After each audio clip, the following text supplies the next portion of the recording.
So guys ये video थोड़ी सी अलग होने वाली है क्योंकि आज इस वीडियो में मैं आपको ये बताने वाला हूँ कि वीवो के और आईक्यू के किस किस डिवाइसेस में आपको Origin OS 7 या फिर एंड्रॉइड 17 का जो अपडेट है वो आपको देखने को नहीं मिलेगा। अब वो क्यों देखने को नहीं मिलेगा वो भी मैं आपको बताऊंगा, और ऐसे कौन कौन से डिवाइसेस है जिसमें आपको एंड्रॉइड 17 का अपडेट आपको नहीं देखने को मिलेगा, उनकी कंप्लीट लिस्ट लेके आ चुका हूँ। वीडियो को प्लीज आप एंड तक ध्यान से देखते रहना, एक भी सीरीज मिस मत कर देना, नहीं तो आपको पता नहीं चल पाएगा। अगर आप कोई नया फोन परचेस करने का प्लान कर रहे हो तो कोशिश करना इनमें से कोई डिवाइस आप परचेस ना करो, ताकि आपको आने वाले टाइम पे इसमें एंड्रॉइड 17 का अपडेट आपको देखने को ना मिले। तो चलिए शुरू करते हैं और देखते हैं एक एक करके कौन कौन से ऐसे डिवाइसेस है, कौन कौन से ऐसे मॉडल्स है, वेरिएंट है, वो सारा कुछ मैं आपको एक एक करके बताऊंगा गाइस। देखिए जो भी मैं आपको सीरीज बता रहा हूँ ना, इसमें Origin OS 7 का अपडेट क्यों देखने को नहीं मिलेगा ये भी मैं आपको बता देता हूँ। देखिए कोई भी नया फोन जब ब्रांड लॉन्च करती है तो उसमें वो क्लेम करते हैं कि मैं इसमें 2 साल का अपडेट दूंगा या 3 साल का या 4 साल का अपडेट दूंगा। अब वो ईयर खत्म हो जाता है, जितने साल तक उसमें एंड्रॉइड वर्जन का अपडेट हमें देखने को मिलेगा, तो उसके बाद उसमें कोई भी एंड्रॉइड वर्जन का अपडेट आपको नहीं देखने को मिलता।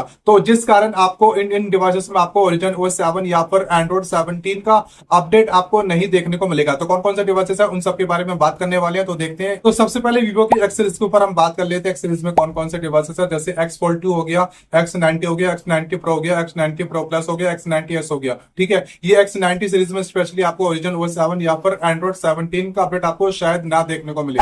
इसके बाद वीवो की वी सीरीज की बात कर लेते हैं। वी सीरीज में जैसे वीवो का V30 हो गया, V30e हो गया, V30 Pro हो गया, V30se हो गया, V30 Lite 4G हो गया। ये चारों डिवाइसेस में ही आपको Origin OS 7 या फिर एंड्रॉइड 17 का अपडेट आपको नहीं देखने को मिलेगा गाइस।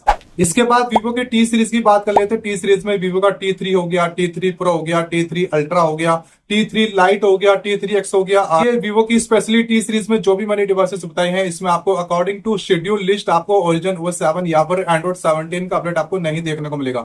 इसके बाद वीवो की वाई सीरीज की बात कर लेते हैं। वाई सीरीज में काफी सारी डिवाइसेस है, तो ध्यान से देखते रहना। वाई सीरीज में Y300 हो गया, Y300 प्लस हो गया, Y300 Pro हो गया, Y200 4G, Y200 प्लस हो गया, Y200e हो गया, Y200 Pro हो गया, Y200 GT हो गया, Y200i, Y200t, Y100 4G। तो स्पेशली वाई सीरीज में जो भी मैंने डिवाइसेस आपको बताए हैं, इन सारी डिवाइसेस में आपको Origin OS 7 या फिर एंड्रॉइड 17 का जो अपडेट हमें देखने को मिलेगा इस साल, वो आपको इन डिवाइसेस में नहीं देखने को मिलेगा गाइस। इसके बाद iQOO सीरीज की बात कर लेते हैं। iQOO में भी काफी सारे डिवाइसेस है। सबसे पहले iQOO के नंबर सीरीज की बात कर लेते हैं, जैसे iQOO 11, iQOO 11 Pro।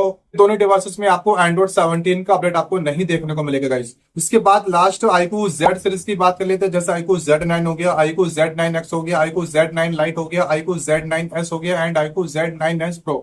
तो ये सारी iQOO की जो भी सीरीज मैंने आपको बताया है, इन सारी सीरीज में आपको Origin OS 7 या फिर एंड्रॉइड 17 का अपडेट आपको नहीं देखने को मिलेगा, क्योंकि कंपनी ने जितने साल का OS अपडेट देने का वादा किया था वो सारा कुछ कंप्लीट हो चुका है। लेकिन आपको हो सकता है इसमें सिक्योरिटी पैच लेवल का लेटेस्ट मंथ का अपडेट आपको मंथ टू मंथ आपको देखने को मिले। सो उम्मीद करता हूं दोस्तों मैंने जो भी डिवाइसेस आपको बताई है तो आपको समझ में आ गया होगा। अगर आपके पास ये सारी डिवाइसेस है तो हो सकता है आपको इसमें एंड्रॉइड 17 का अपडेट आपको देखने को ना मिले, लेकिन आपको सिक्योरिटी पैच लेवल का अपडेट आपको देखने को मिलेगा। तो उम्मीद करता हूं दोस्तों ये वीडियो आपको बहुत ही ज्यादा पसंद आया होगा। इसी तरह के स्मार्टफोन से रिलेटेड कोई भी अपडेट्स या फिर कोई भी टिप्स एंड ट्रिक्स आप जानना चाहते हैं तो मुझे फॉलो कर लेना गाइस।